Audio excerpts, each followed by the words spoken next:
किसी ने सच ही कहा है, चिंता और चिता में सिर्फ एक बिंदु का फर्क होता है।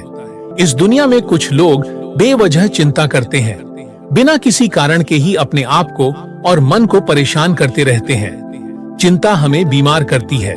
आज की इस कहानी से हम सीखेंगे कि हमें बेवजह चिंता नहीं करनी चाहिए। एक गांव में एक किसान था जिसे एक बहुत ही बुरी आदत लग चुकी थी और वह आदत थी बेवजह चिंता करने की। वो हर समय किसी न किसी चीज की चिंता करता ही रहता। वो हर समय सोचता रहता कि कहीं मेरे साथ कुछ गलत ना हो जाए, जबकि उसकी जिंदगी में अभी तक सब कुछ ठीक ही चल रहा था। उसके पास एक बड़ा सा खेत था जिसमें अच्छी खासी फसल हो जाती थी। उसके पास खेती करने के लिए 2 बैल थे और एक अच्छा घर था, एक पत्नी और 2 प्यारे से बच्चे थे। लेकिन फिर भी वह किसी न किसी अनहोनी के बारे में सोचकर बेवजह चिंता करता रहता। कभी सोचता कि अगर मेरी फसल में कीड़े लग गए तो क्या होगा? अगर आवारा पशुओं ने फसल को बर्बाद कर दिया तो क्या होगा? अगर सूखा पड्डी डीएच गया या ज्यादा बारिश हो गई तो मेरी फसल खराब हो जाएगी। ऐसे ही वो भविष्य की अन्य बातों के बारे में सोचकर बेवजह चिंता में डूब रहा था। जैसे कि कहीं खेती के समय मेरे बैल बीमार ना पड़ जाएं, मेरे बच्चों का भविष्य कैसा होगा, कहीं बुढ़ापे में मुझे कोई बड़ी बीमारी ना लग जाए, मेरे बच्चे बुढ़ापे में मेरा ख्याल रखेंगे भी या नहीं, वगैरह वगैरह। अपनी इस लगातार बेमतलब चिंता करने की आदत की वजह से वो परेशान रहने लगा और अब उसका मन किसी भी काम में नहीं लगता था। उसकी पत्नी ने भी इस बात का अनुभव किया कि उसे बिना मतलब चिंता करने की आदत पड़ चुकी है। उसने उसे कई बार समझाने की कोशिश भी की, तुम बेवजह चिंता करना छोड़ दो, लेकिन उसके समझाने का कोई मतलब नहीं रहा। उसकी पत्नी को पता चला कि पास के आश्रम में एक बौद्ध भिक्षु हैं, जिनके पास सभी की समस्याओं का समाधान होता है। फिर एक दिन किसान और उसकी पत्नी बौद्ध भिक्षु के आश्रम में पहुंचे। बौद्ध भिक्षु बहुत ही बुद्धिमान और ज्ञानी थे। किसान और उसकी पत्नी ने अपनी सारी समस्या बौद्ध भिक्षु के समक्ष रख दी।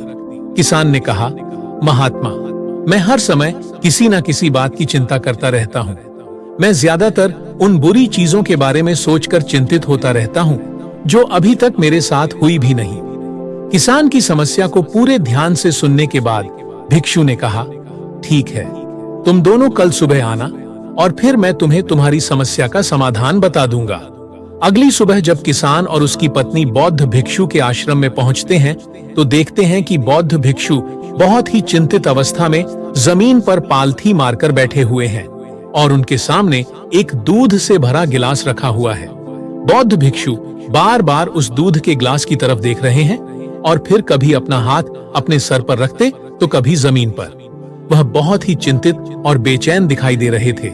यह देखकर किसान ने बौद्ध भिक्षु से पूछा, गुरुवर, आप इतने परेशान क्यों लग रहे हैं? आपके समक्ष दूध रखा है, आप इसे पी क्यों नहीं लेते? बौद्ध भिक्षु बोले, मुझे चिंता हो रही है कि कहीं इस दूध को बिल्ली ना पी जाए या फिर मैं कहीं जाऊं और ये दूध कहीं गिर ना जाए। मैं दूध को पीना तो चाहता हूं, लेकिन मेरा अभी मन नहीं है। मैं तो ये सोच रहा हूं कि अगर यह दूध खराब हो गया या कोई गंदी चीज इसमें पड़ गया तो फिर क्या होगा? इतना सुनकर किसान जोर जोर से हंसने लगा। किसान ने हंसते हुए कहा, इसमें इतनी चिंता करने वाली कौन सी बात है? यह दूध ही तो है। अगर इसे बिल्ली ने गिरा दिया या ये खराब हो गया या फिर किसी ने इसे पी लिया तो क्या हो गया? ये आपको दोबारा मिल जाएगा और वैसे भी आपका चिंता करना बेकार है। अभी इसे ना तो बिल्ली ने गिराया है, ना ही खराब हुआ है और ना ही अभी इसे किसी ने पिया है, और हो सकता है कि भविष्य में ऐसा हो भी ना। किसान के मुंह से यह बात सुनकर बौद्ध भिक्षु मुस्कुराए और बोले, मैं भी तो तुम्हें ही यही समझाने का प्रयास कर रहा हूँ कि भविष्य की उन घटनाओं की चिंता करना व्यर्थ है जो अभी हमारे साथ हुई ही नहीं और बहुत बड़ी संभावना है कि वो कभी होगी भी नहीं, और अगर हो भी गई तो जिस चीज को तुम एक बार हासिल कर सकते हो तुम उसे दोबारा भी हासिल कर सकते हो, और अगर नहीं कर पाए तो कोई बात नहीं, क्योंकि समस्याओं के आने के साथ ही उन समस्याओं का सामना करने की हिम्मत भी अपने आप ही आ जाती है। ये बातें सुनने के बाद किसान को लगा जैसे किसी ने उसके गाल पर थप्पड़ मारकर उसे नींद से जगा दिया हो। उसे महसूस हुआ कि वो भी तो यही गलती कर रहा है। वो भी तो भविष्य की उन घटनाओं के बारे में सोचकर चिंतित हो रहा है जो अभी तक घटी ही नहीं और शायद कभी घटेगी कि नहीं, ये भी पता नहीं। वो फिर बौद्ध भिक्षु के चरणों में नतमस्तक हो गया और कहने लगा, इतने आसान तरीके से मुझे मेरी गलती का एहसास करवाने के लिए आपका बहुत बहुत धन्यवाद, और मैं आज से पूरा प्रयास करूंगा। मैं बेवजह चिंता करना बंद कर दूंगा। जापान में एक लोकप्रिय कहावत है, अगर तुम चल रहे हो तो सिर्फ चलो, अगर तुम खा रहे हो तो सिर्फ खाओ, लेकिन एक समय में सिर्फ एक ही कम करो, चिंता न करो। इस लोकप्रिय कहावत के अर्थ ने मुझे हैरान कर दिया था, और सच कहूं तो मुझे ऐसा लगता है कि कहावत के अर्थ में ही वो राज छुपा है, जिसे अगर किसी ने अच्छे से समझ लिया और अपने जीवन में उतार लिया तो वो चिंता के बंधन से ही हमेशा हमेशा के लिए मुक्त हो जाएगा। इस कहावत के अर्थ के बारे में हम आगे बात करेंगे, लेकिन उससे पहले देखते हैं कि हमारे दिमाग में इस तरह के विचार ज्यादा चल रहे होते हैं। पहला, क्या मैंने यह काम सही से किया? दूसरा, क्या मैं इसे और बेहतर कर सकता था? तीसरा, इसका परिणाम क्या होगा? और चौथा, लोग मेरे और मेरे काम के बारे में क्या सोच रहे होंगे? ये ऐसे कुछ विचार हैं जो हमारे दिमाग के सिस्टम में ज्यादातर समय चलते रहते हैं, लेकिन हमें पता नहीं चलता क्योंकि हमने इन विचारों के साथ जीना सीख लिया है और हमारा दिमाग काम भी ऐसे ही करता है। अगर हमने इससे किसी काम को कई बार करवा लिया तो फिर यह उसे अपनी आदत बना लेता है और फिर हमारे चाहे बिना भी उस काम को करने का प्रयास करता है। शुरुआत में तो हम किसी भी काम को अपनी इच्छा से पूरे होशो-हवास में करते हैं, लेकिन बाद में वह हमारी आदत बन जाता है और फिर हम बस बेहोशी की हालत में बिना सोचे समझे उस काम को करते चले जाते हैं। जब एक बच्चा छोटा होता है तब उसे पता नहीं होता कि चिंता क्या है, लेकिन जैसे ही वो बड़ा होता है माँ बाप कहना शुरू कर देते हैं, बेटे आपको होमवर्क करना है, आपको उसकी चिंता नहीं हो रही, आपके एग्जाम आने वाले हैं, आपको उसकी चिंता करनी चाहिए। और ऐसे ही न जाने कितनी सारी चीजों के लिए बच्चों के आसपास के लोग उसे चिंता करने के लिए कहते हैं और वो छोटा बच्चा इस बात को मान लेता है।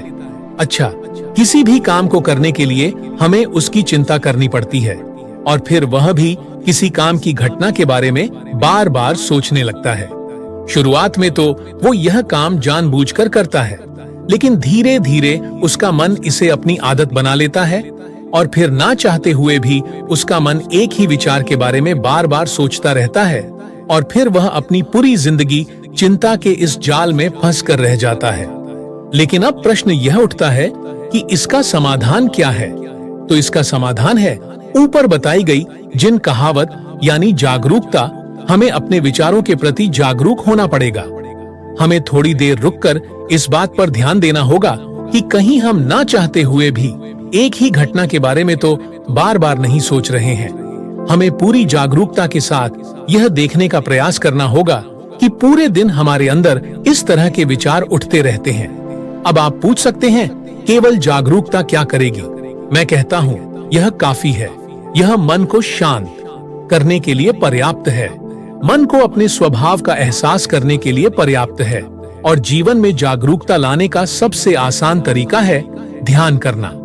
ध्यान करने के दौरान अपने विचारों पर ध्यान देना, और जब आप पूरी जागरूकता के साथ अपने विचारों पर ध्यान देना शुरू कर देंगे तब आप पाएंगे कि आपके मन में चलने वाले गैर जरूरी विचार एक एक करके अपने आप ही गायब होना शुरू हो जाएगी और फिर आप एक आनंदित और शांत जीवन का अनुभव कर पाएंगे।